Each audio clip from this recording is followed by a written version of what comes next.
Welcome to Aaron Mahnke's Cabinet of Curiosities, a production of iHeartRadio and Grim and Mild. Our world is full of the unexplainable. And if history is an open book, all of these amazing tales are right there on display, just waiting for us to explore. Welcome to the Cabinet of Curiosities.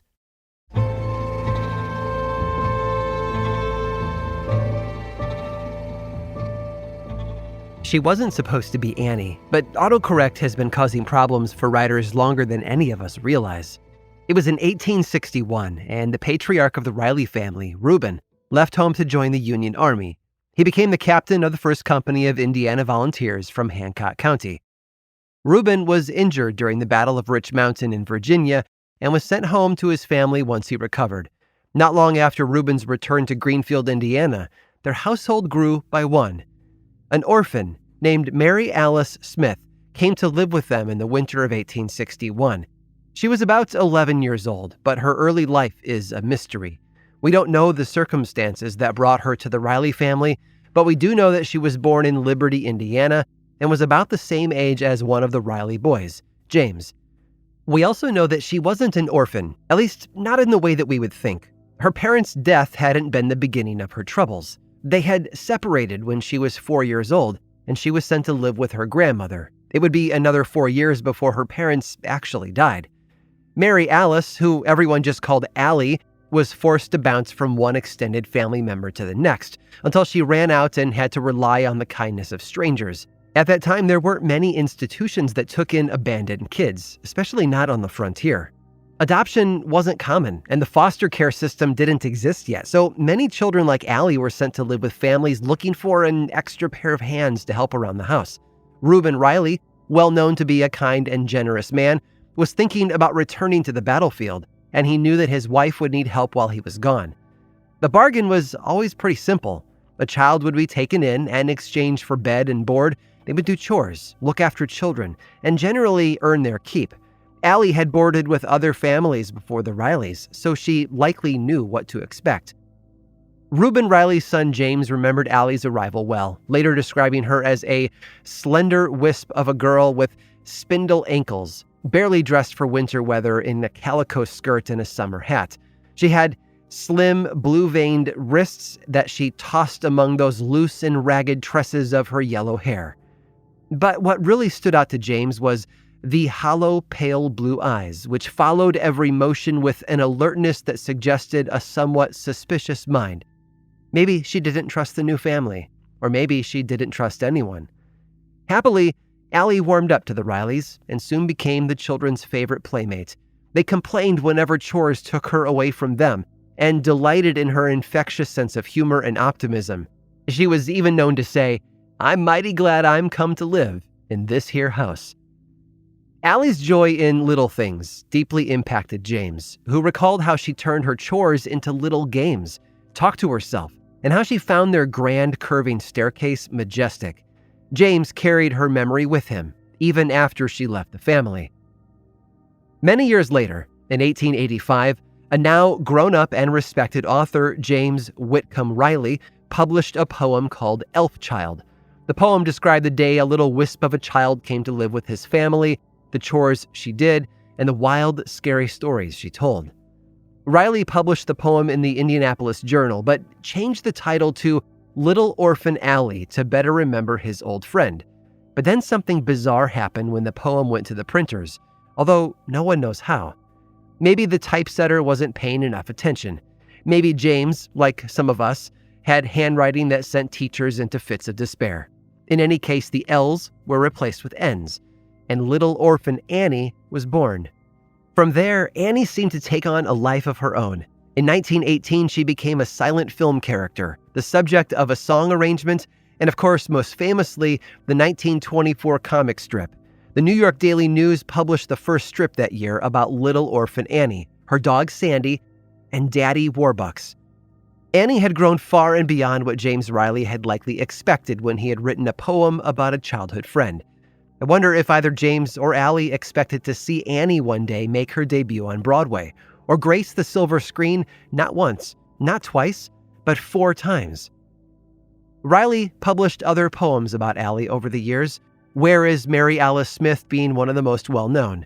He wouldn't have had to look too hard to find her, though. She worked in a tavern briefly after leaving the Riley family, but eventually married and settled down with her husband, John Wesley Gray, in Hancock County, Indiana.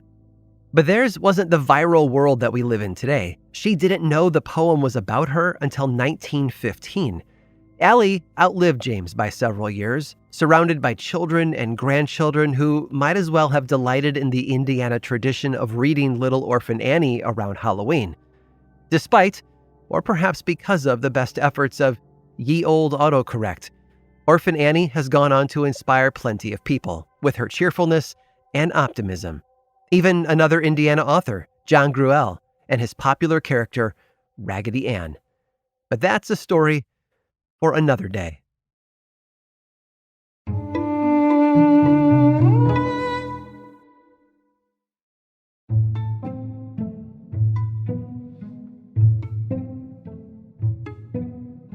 Every so often, doctors come out with studies declaring certain foods as either being healthy or unhealthy.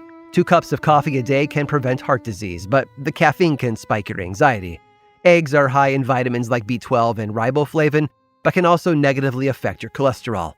It's never fun finding out the foods and beverages we love the most may actually be hurting us, but nowadays we can quickly learn the truth and adjust our diets accordingly. That wasn't the case, however, in 19th century Tokyo, also known as Edo. A disease was running rampant through the country, especially among the emperor's family and other nobles. Back then they called it kaka, but today it's known by the name beriberi.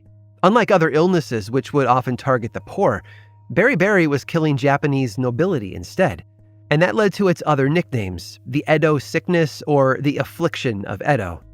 Someone with beriberi would often get symptoms such as swollen legs, sluggish speech, paralysis, and eventually death, but nobody knew the disease's cause at the time. It struck the emperor's aunt, Princess Kazu, in the late 1800s and kicked off a massive investigation into its origin.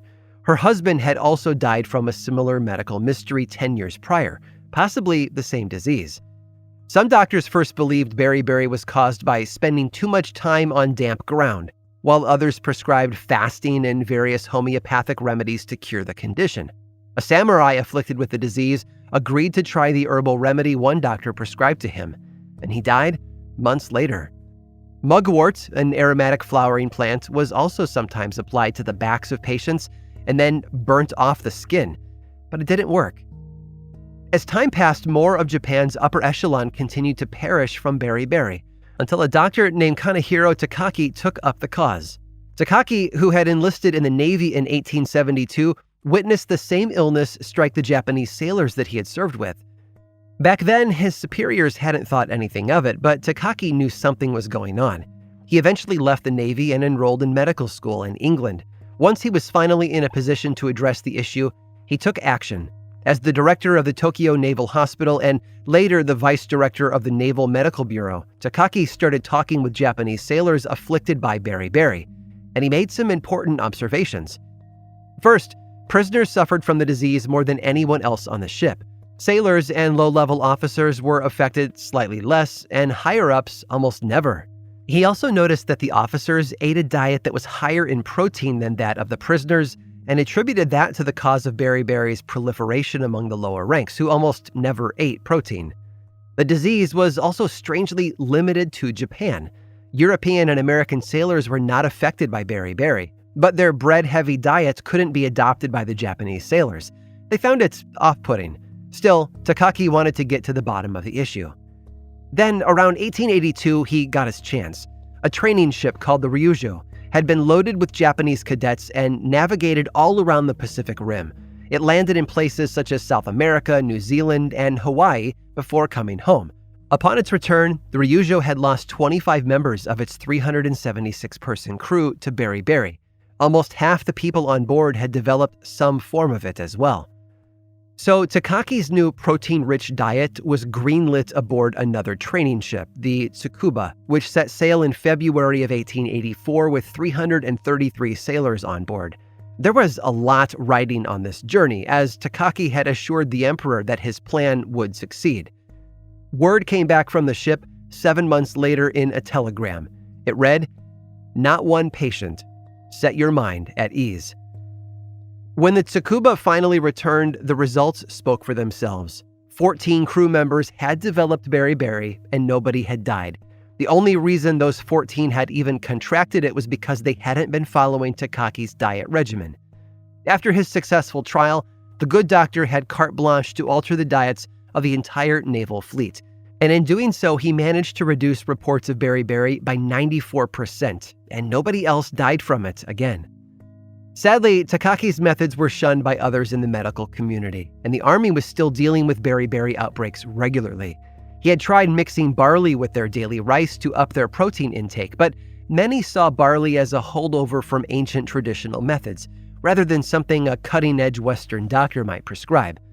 What nobody, including Takaki, realized, however, was that one specific food was slowly killing everyone. It was a staple of their cuisine and relatively inexpensive, so it was served everywhere. The culprit? White rice. White rice was made through a painstaking process of husking and polishing, resulting in a bright white grain. Unfortunately, that process also stripped the rice of its natural thiamine. Since white rice was a symbol of higher status within Japanese society for a long time, beriberi mostly affected the nobility. It was also served on board Navy vessels in the 1880s as a primary source of energy and sustenance, causing a B1 shortage in many Japanese sailors. And that's what beriberi really is, a vitamin B1 or thiamine deficiency. Takaki had figured out that more protein was the way to combat the disease, even if he never understood why the rice was the problem. But his work did help future researchers discover the root cause of beriberi. It also earned him a place among Japanese nobility in 1905, as well as a new nickname, the Barley Baron. And following his death in 1920, an Antarctic peninsula was named Kakaki Promontory after him. He is the only Japanese person to have such an honor. That's what you get when you stick to a problem, like white on rice. I hope you've enjoyed today's guided tour of the Cabinet of Curiosities. Subscribe for free on Apple Podcasts or learn more about the show by visiting curiositiespodcast.com. This show was created by me, Aaron Mahnke, in partnership with How Stuff Works. I make another award-winning show called Lore, which is a podcast, book series, and television show, and you can learn all about it over at theworldoflore.com. And until next time, stay curious.